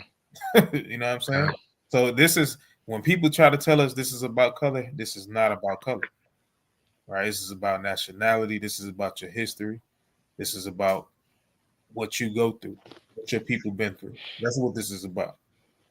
Right? What you've been through, the curses points to who you are. All right, so go ahead. Racial background, as shown by the fact that many people are ignorant of their Afro-Argentine lineage. Yeah, they're ignorant because of of this. He said it himself. Hey, many people are ignorant of their Afro-Argentine, right? History, background. They're ignorant of it. They don't know because they look at themselves in the mirror and they look like the doggone devil, but they're not. All right, go ahead. Ignorance and the other issues described above, the Afro-Argentine group has been pushed outside society and is on the verge of extinction.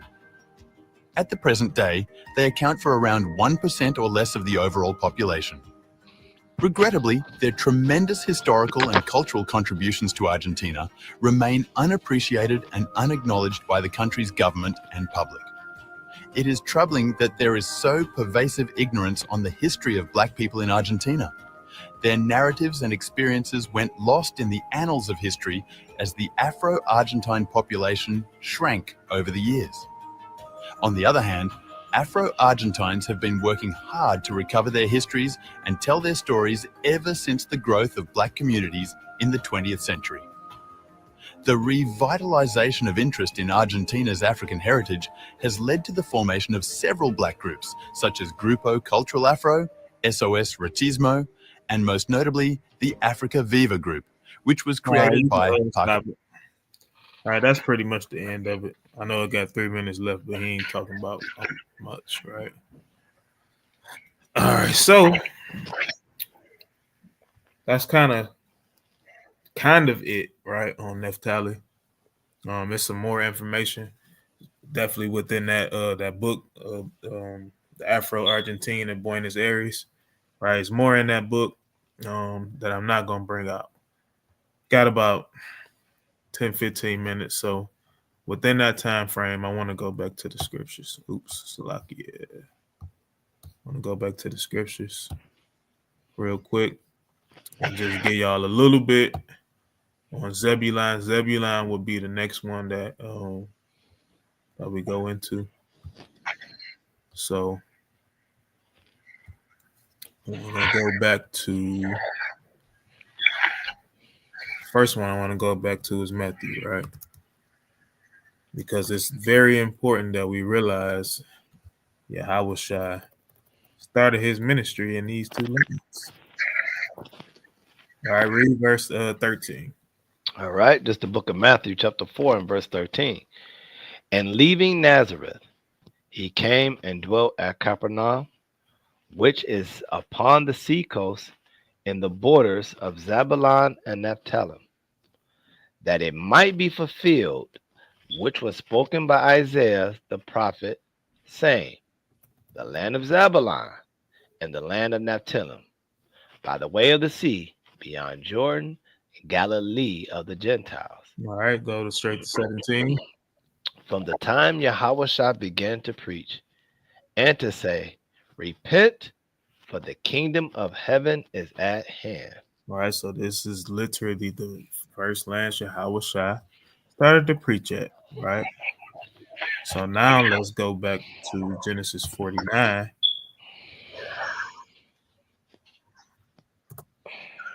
Genesis 49, let's get verse 13. All right.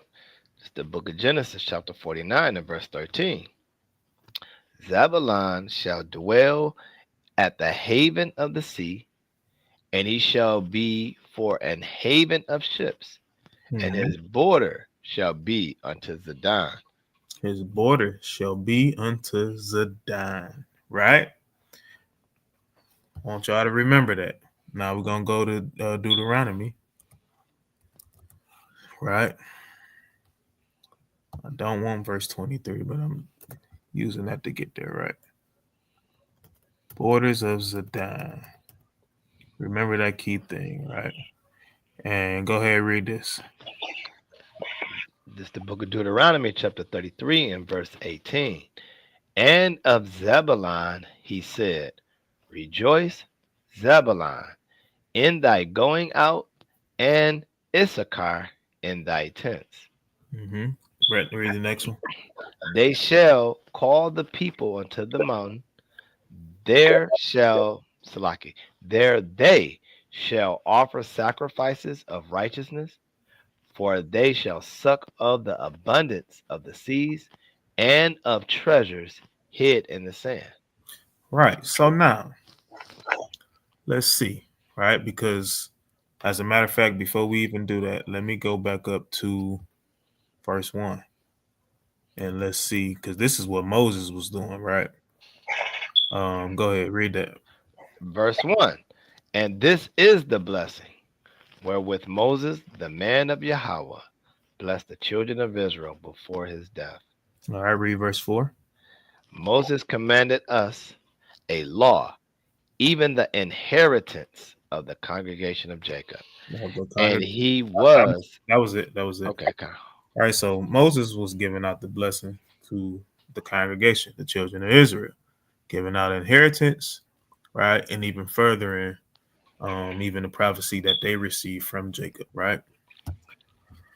So I'm going to pull up another map and pull back up that map, right? Back up Israel. Remember what it says, y'all. It says that their borders shall be the border of Zidon, right? So let's see. I'm going to have to maybe pull up two different maps, because I know this one may not show it. Let me go back to it and see if it's on here. It don't look like it. All right, so let me get another one, because I want to show y'all something. This is good enough, y'all. We've seen enough maps today to recognize where. This is a good one to recognize where everything is. So it says. So remember, we on Zebulon. It's right in the center here. All right. Sidon is way up here. Me personally, I wouldn't consider that a border, right? Y'all can make that judge. I can be corrected if I'm wrong. You know what I'm saying? Brothers can call me, be like, hey, debak you off. I'm cool with that. But to me, this wouldn't be a border. Zion is way up here, right? Remember also, it says in Genesis 49, that's going to be, Zebulon is going to be a haven of ships. Can we see any ships being a haven, right? Because when you look up that word haven, it shows that haven. As a matter of fact, let's get it. We got a little bit of time. Let's get it.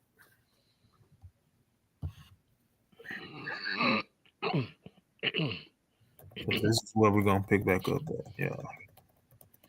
So, haven of the sea.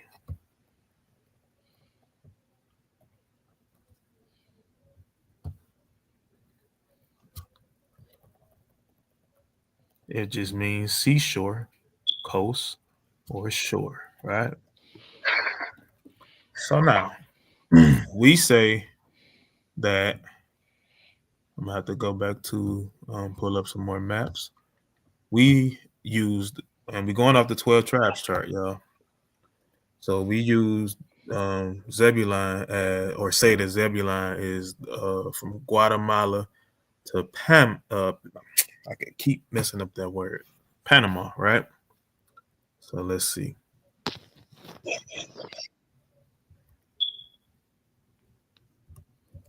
So Guatemala.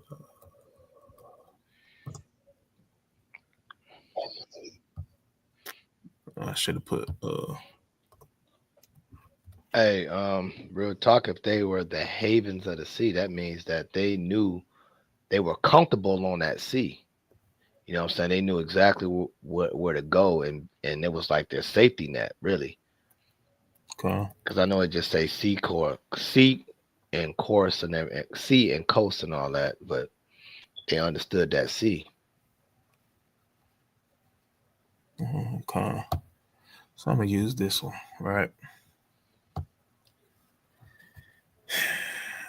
So we say Guatemala to Panama, right? We know that the Panama Canal is literally in here, right? This is where a lot of ships go. They get in imports and things of that nature, right? And again, this is just it. I mean, this is all open. So I'm sure this is just not the only one, the only spot where they get things shipped in, right? Because it says it's going to be a haven of ships, right? And then I want to show y'all something else. I want a different map. Let me see something.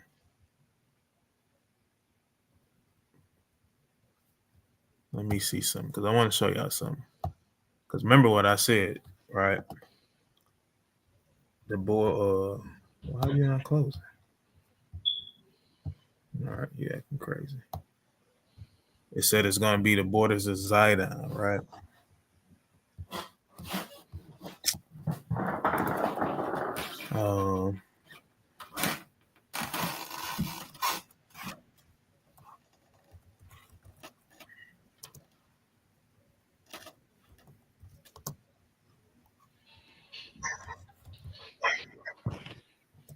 There we go, right here. North and South America map.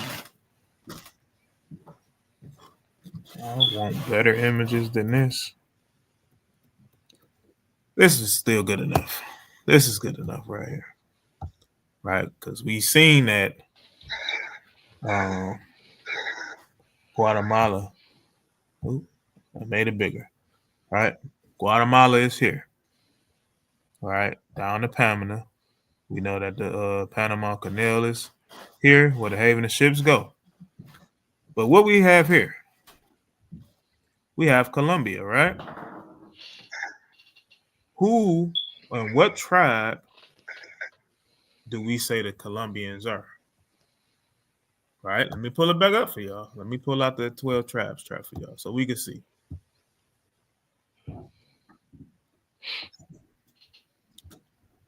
That window keep acting crazy. 12 tribes chart. Let's see.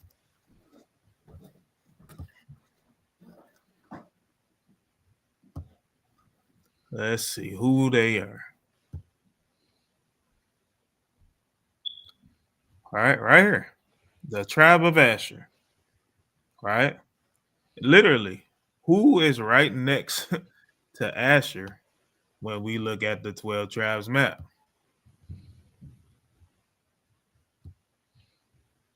See this? This Zebulon, this is Asher. Zidon is way up here. Right. The Most High left all of these signs here to give us the connection to show where our people is going to be at in these last days. Right. And all of these things is right here. Right. It just takes a little bit of time and research and studying, but you literally can see. Right. Like I said earlier, Zidon way up here. Right. But it says it's going to be the borders of Zidon. Right. The future prophecy, Genesis 49. Am I here? Let me see. Yeah, this is it. Genesis 49 and 13. Read that. Zebulon shall dwell at the haven of the sea, and he shall be for an haven of ships, and his border shall be unto Zidon. Unto Zidon. So as we can see on the 12 tribes map, we can see that that's not the border of Zidon. But when we go to the world map, y'all, where you at? Right there. We go to the world map, we can see, because again, we say Guatemala down to Panama. We can see that this is the border of Zidon. This is the border of Asher, where we say that the Colombians are. Right? So, I'm going to stop right there. Like I said, I'm going to pick it back up. With the tribe of Zebulon, y'all. I'm going to pick it back up with that. So just, hey, Most High willing, again, brothers, hey, if I'm off, I'm going off. Hey, I ain't above correction at all. Brothers can call me. Hey, the Baki don't make no sense. It don't make sense at all. You know what I'm saying? Don't do that no more. I'm cool with it. You know what I'm saying? But this is literally the research and things that I looked up, things that I found, right? So definitely out here to share it with my brothers and sisters. And Most High willing, this class was edifying. We'll definitely be back on in the morning. My God will definitely be bringing out some heat. So y'all brothers and sisters, tune in. The waterfall, the support for the donations that's been coming through. And the continued support, right, from the community, man. So all praise to the Most High. You can have the last word, King. Very edifying, King. I couldn't see anything that could doubt your explanation, what you brought out. So the research was well put together. And man, hey, I wanted you to rock this out, man. You know what I'm saying? Because I wanted to be a student. You know what I'm saying? I just wanted to be a student and just listen and learn. You know what I'm saying? I had a lot of precepts in my mind, bro, but I wanted you to rock that thing, bro, because, man, I wanted to be a student, bro. So good job. Well edifying. Keep it up, brother, man. Keep that spirit upon you and everybody from LOY and all camps everywhere.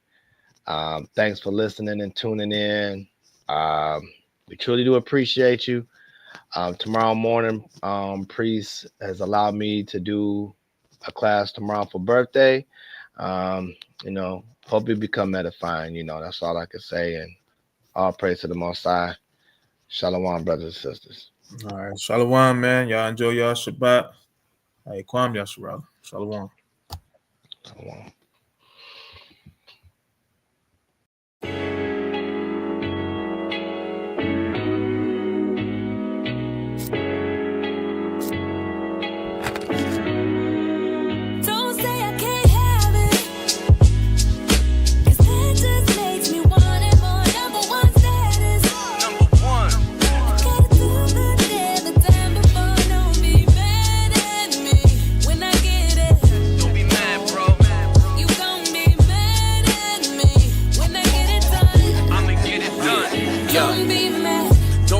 That an Israelite made it. The suckers gon' talk, the cowards gon' hate it. No matter what they say, I'ma go get it done. There's really no choice if you from where I'm from. Some people gon' be glad, others gon' be mad. You juicing off the hate and relapse, so you need rehab. I could show you things, all you see is the range. Don't get blinded by ice, my brother. Pick a lane. Learn a skill that'll get you very well paid. Investing in trades like a monopoly game. All you need is your brain and be willing to change. You'll have obstacles in life, but don't look at it strange. Adapt to your environments. Get well rounded. In the laws of the Most High, stay well grounded. Things happen and life goes on. Let the haters hate while you stay strong. Don't say I can't have it, 'cause that just makes me want it more. Number one status. Number one. I gotta do good every time before. Don't be mad at me when I get it. Don't be mad, bro. You gon' be mad at me when I get it done. I'ma get it done. Don't be mad. Do what you need to do, there's the king in you. But if talent don't work, it won't be useful. I remember the times the free house was working hard. Now I know how it feels. Makes me